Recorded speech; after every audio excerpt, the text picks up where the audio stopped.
میاں بیوی کو ایک دوسرے سے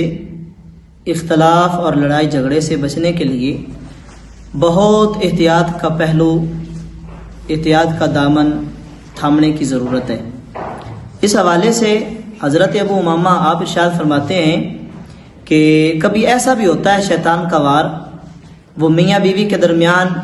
جدائی کروانے کے لیے، لڑائی جھگڑے کروانے کے لیے بہت سارے حربے استعمال کرتا ہے، اور کبھی ایسا بھی ہوتا ہے، مفہوماً عرض کر رہا ہوں، وہ فرماتے ہیں کہ بیوی اپنے شوہر کے لیے بستر لگائے لیکن شیطان اس کے اوپر لکڑی پھینک دے یا پتھر پھینک دے تاکہ جب اس کا شوہر آئے تو اس کو غصہ آئے۔ تو اس لیے میاں بیوی کو ایک دوسرے کو سمجھنے کی کوشش کرنی چاہیے، لڑائی جھگڑے سے بچنے کی کوشش کرنی چاہیے،